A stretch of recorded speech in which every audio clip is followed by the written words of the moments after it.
Good morning, or good afternoon, wherever you may be, or good evening, or good night. This is Jen at JensArtyInclinations, a place to create, share, and play. DEPHEMEREMBER 2022, hosted by Barbara at 49 Dragonflies and Luise Heinzl. We are day 20, so today is grunge, snippet strip, and the animal is mouse, mousy mouse. I used to keep mice when I was a little girl, so I'm quite partial to mice. Anyhow, for some reason, it made me think of mouse holes because I always remember them making these fabulous holes in straw and all that sort of thing. So that's what inspired my snippet strip today, which, got to tell you, is really lucky because I had totally run out of ideas for this one. So I ended up sewing around these little circles and donuts, and I put some on some tissue paper. I had some on scraps. And as you can see, I popped some holes, some I left them as big holes.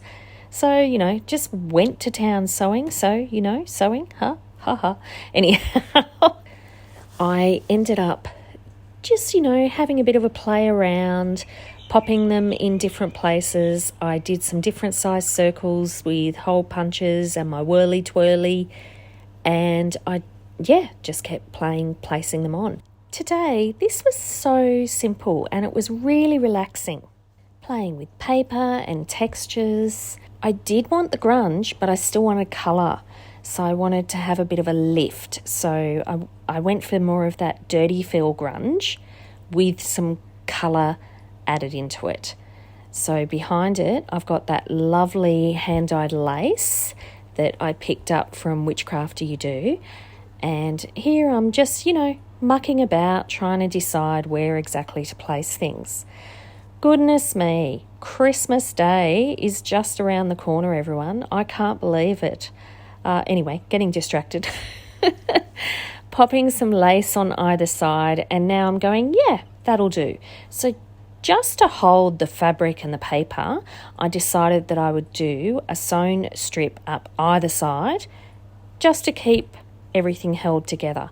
And I've left a lot of those threads on the circles because, mice do make a mess when they're making their little holes. So I wanted to have a bit of that messy feel. So before I sewed it, just to keep everything in place, I ended up sewing down the pieces as much as I could, I thought, that before I need to layer on top. So bing, there you go, magic, all sewn.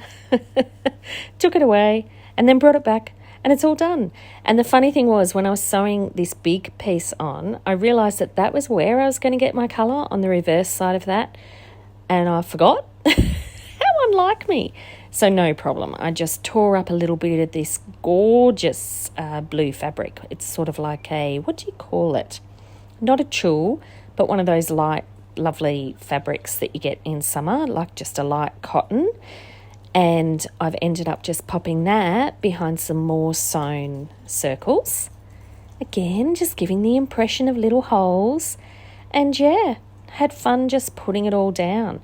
So now you'll just see me finishing it off and putting it all together here. And now, what exactly is a snippet strip? I hear some of you asking. I'm probably the wrong person to ask. But I'll tell you what I feel like my understanding of what a snippet strip is. It's when you literally gather some of those snippets that you get of little fabrics or pieces of paper, just little snippets here and there, and you place them along one big strip, and then you can make like big long ribbons out of them, or lots of short strips that you can cut up, and you can use them for all sorts of things. So you can use them for journal card covers, lots of different things like that. So that's my understanding. So that's what I've tried to create. Hopefully I've done the right thing, folks.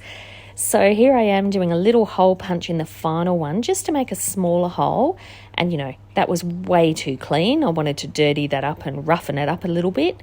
It is supposed to be grunge and it is supposed to be representing mouse holes. So I'm sure that they don't chew as neatly as a perfect hole punch. Anyhow, I thought I'd put him down in that wee little tiny hole right on the bottom. and then I'm pretty much done on my snippet strip. And of course, a little tip when you've got something like this is you forget what you have put down and what you haven't. So I always tip it upside down just to check that I've got everything glued. So there you are. Now I am deciding, I did have a grunge page, but then it was all just too dark and grungy. So I decided to put it on this light coloured background that I did. The way that I did the background was just with watercolour paints, and I masked it off with masking tape in different sections, and I painted different colours in each of the different sections and took up the masking tape and voila, instant background.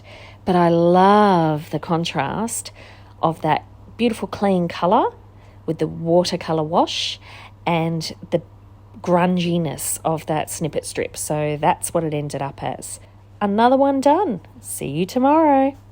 I'd love it if you could leave me a comment below. Hit the like button if you enjoyed what you saw today. And of course, please subscribe if you haven't already. I will see you next time. And in the meantime, keep creating. Enjoy!